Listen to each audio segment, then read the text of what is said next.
Hello friends, welcome back to our YouTube channel. இந்த வீடியோவில் பார்த்தீங்கன்னா தமிழ்நாடு டாக்டர் அம்பேத்கர் லா யூனிவர்சிட்டியில் இருந்து 5 இயர்ஸ் பிஏ எல்எல்பிக்கான செகண்ட் ரவுண்ட் கவுன்சிலிங்கான கட் ஆஃப் எல்லாமே வந்துட்டு வெட்னஸ்டே ரிலீஸ் பண்ணியிருந்தாங்க. அதுக்கான ஆன்லைன் கவுன்சிலிங்கிறத நேத்திலருந்தே ஸ்டார்ட் பண்ணிட்டாங்க. அதுக்கு பார்த்தீங்கன்னா ஒரிஜினல் சர்டிஃபிகேட் வெரிஃபிகேஷன்லாம் அப்லோட் பண்ணுறதுக்கு மெயிலும் சென்ட் பண்ணியிருக்காங்க. இது பற்றின டீட்டெயில்ஸ் எல்லாமே நாம் இந்த வீடியோவில் பார்க்க போகிறோங்க. அதுக்கு முன்னாடி நம்ம சேனலில் நீங்கள் இன்னும் சப்ஸ்கிரைப் பண்ணாமல் பார்த்துட்டு இருந்தீங்கன்னா சப்ஸ்கிரைப் பண்ணிவிட்டு கூடவே அந்த பெல் ஐக்கானையும் கிளிக் பண்ணிக்கோங்க.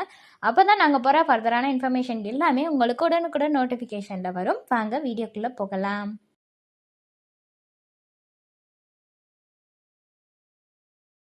ஸோ தமிழ்நாடு டாக்டர் அம்பேத்கர் லா யூனிவர்சிட்டி சைடில் இருந்து பார்த்தீங்கன்னா மெயில் ஒன்று ரிலீஸ் பண்ணியிருக்காங்க. இது யாருக்கெல்லான்னு பார்த்தீங்கன்னா செகண்ட் ரவுண்டுக்கு கொடுத்துருக்குற கட் ஆஃப் மார்க்குள்ள உங்கள் மார்க் இருக்குன்னா அவங்களுக்கு மெரிட் லிஸ்ட்டில் இருந்தாலும் சரி, அதே வெயிட்டிங் லிஸ்ட்டில் இருந்தாலும் சரி, அவங்களுக்கு இந்த மெயிலுங்கிறத ரிலீஸ் பண்ணியிருக்காங்க. அந்த மெயிலில் பார்த்தீங்கன்னா ஒரு லிங்க் கொடுத்துருக்காங்க. ஸோ அந்த லிங்க்குள்ளே போய் நீங்கள் உங்களோட 10th mark sheet, 12th mark sheet, TC, preference sheet and உங்களோட கம்யூனிட்டி சர்டிஃபிகேட், அப்புறம் பார்த்தீங்கன்னா நீங்கள் இப்போ ஃபர்ஸ்ட் கிராஜுவேட்டாக இருக்கீங்க அப்படின்னா அந்த சர்டிஃபிகேட்டை நீங்கள் ரெவென்யூ டிபார்ட்மெண்ட்டில் இருந்து வாங்கி அப்லோட் பண்ணிக்கணும். ஓகேங்களா?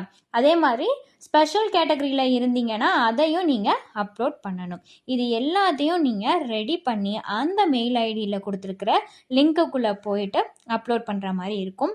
அதுக்கான லாஸ்ட் டேட்னு பார்த்தீங்கன்னா 21/7/2024 5 PM நீங்கள் அதை அப்லோட் பண்ணணும். இப்போ இது எல்லாமே ஓகே. அந்த ப்ரெஃபரன்ஸ் ஷீட்னா என்னன்னு தெரியலன்னு கேட்டிங்கன்னா வேறு ஒன்றுமே இல்லைங்க. ப்ரெஃபரன்ஸ் ஷீட்டுங்கிறது காலேஜில் சாய்ஸ் ஃபில் பண்ணுவீங்கல்ல, அதாவது நீங்கள் பிஏஎல்எல்பி அப்ளை பண்ணும்போதே என்னென்ன காலேஜஸ் வேணுங்கிறத ஒரு ப்ரெஃபரன்ஸ் 1, ப்ரெஃபரன்ஸ் 2, ப்ரெஃபரன்ஸ் 3ன்னு சாய்ஸில் கொடுத்துருப்பீங்க. அதை கீழே அவங்க மென்ஷன் பண்ணியிருப்பாங்க. அதுக்கு அவங்களே கொடுத்துருப்பாங்க என்னென்ன காலேஜஸ்ங்கிறத கீழே கொடுத்துருப்பாங்க. அதுக்கு பார்த்தீங்கன்னா உங்களுக்கு காலேஜ் ப்ரிஃபரன்ஸுங்கிறது அஃபிலியேட்டட் லா காலேஜஸ் லிஸ்ட்டும் இருக்கும், ப்ரைவேட் லா காலேஜ் லிஸ்ட்டுமே கொடுத்துருப்பாங்க. இப்போ உங்களுக்கு ப்ரைவேட் காலேஜ் வேணும், இன்கேஸ் நீங்கள் எனக்கு கவர்மெண்ட் காலேஜ் கிடைக்கலனா ப்ரைவேட் காலேஜ் ஓகே அப்படிங்கிற அந்த இதை நீங்கள் கொடுக்கல, அந்த அப்ளை பண்ணுறப்ப மை அப்ளிகேஷனில் நீங்கள் கொடுக்கலனாலும் உங்களுக்கு இது ஒரு நல்ல சான்ஸுங்க. இதை மிஸ் பண்ணிடாதீங்க. நீங்கள் அந்த மை அப்ளிகேஷனில் ஃபில் பண்ணியிருந்தாலும் அதை விட இது ரொம்பவே முக்கியம். ஏன்னா இதில் நீங்கள் என்ன கொடுக்குறீங்களோ அதை அந்த காலேஜை வச்சு தான் உங்களுக்கு நெக்ஸ்ட் ப்ரிஃபரன்ஸுங்கிறத அவங்க கொடுப்பாங்க. ஓகேங்களா?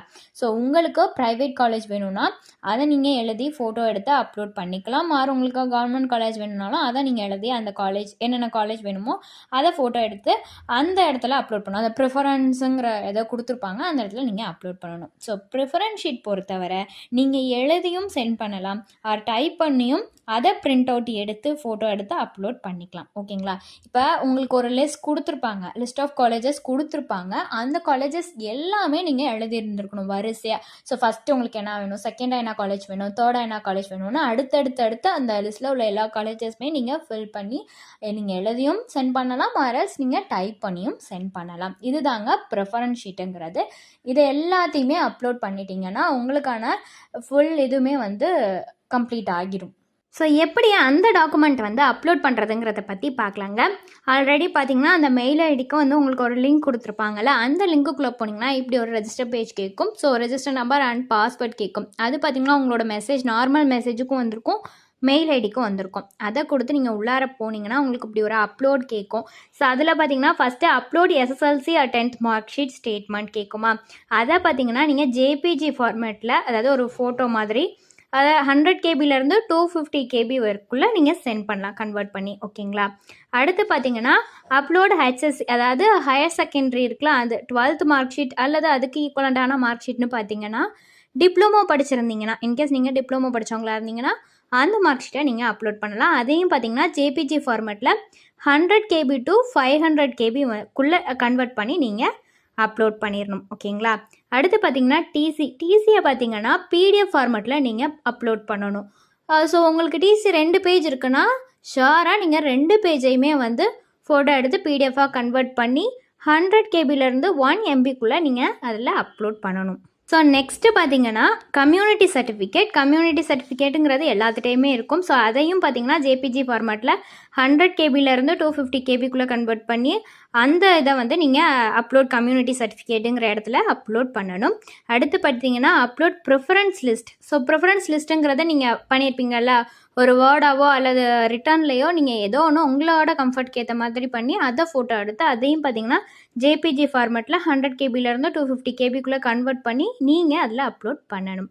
ஓகேங்களா? ஸோ இதுதான் பார்த்தீங்கன்னா அப்லோட் பண்ணுறதுக்கான ப்ரொசீஜர். அப்லோட்லாம் பண்ணி முடிச்சுட்டு லாஸ்ட்டாக பார்த்தீங்கன்னா சப்மிட்ங்கிற பட்டன் கொடுக்கணும். கொடுத்துட்டு உங்களுக்கான அலாட்மெண்ட் லெட்டர்னு பார்த்தீங்கன்னா ஜூலை 23 அன்னைக்கு வரும். அன்னைக்கு பார்த்தீங்கன்னா நீங்கள் ஃபஸ்ட்டு அந்த அலாட்மெண்ட் லெட்டரை டவுன்லோட் பண்ணுறதுக்கே நீங்கள் ஒரு பேமெண்ட் பே பண்ணுற மாதிரி இருக்கும். 1620 ருபீஸ் கிட்ட நீங்கள் வந்து பேமெண்ட் பண்ணுற மாதிரி இருக்கும். அந்த பேமெண்ட் பண்ணிங்கன்னா தான் உங்களால் அந்த அலாட்மெண்ட் லெட்டரே வந்து டவுன்லோட் பண்ண முடியும். ஓகேங்களா? அடுத்து வந்து நீங்கள் டேரெக்டாக எப்போ வந்து போய் ஜாயின் பண்ணுற மாதிரி இருக்கும்னு பார்த்தீங்கன்னா 24/7/2024 இருந்து 26/7/2024 வரை டேட் ஆஃப் ஜாயினிங் கொடுத்துருக்காங்க. அதுக்குள்ளே நீங்கள் போயிட்டு டேரெக்டாக அட்மிஷன் பண்ணிக்கிற மாதிரி இருக்கும். ஸோ ஃபர்தரான டீட்டெயில்ஸ் இது ரிலேட்டடாக வேணும்னாலோ அல்லது வேறு ஏதாவது டவுட்ஸ் இருந்தாலோ அட்மிஷன் ஹெல்ப்லைன் தேவைப்பட்டாலோ டிஸ்பிளேல தெரியிற நம்பருக்கு நீங்கள் காண்டாக்ட் பண்ணலாங்க. இந்த சர்வீஸ் உங்களுக்கு ஃபுல்லாகவே ஃப்ரீயாக தான் பண்ணிட்டு வராங்க. தேங்க்ஸ் ஃபார் வாட்சிங்.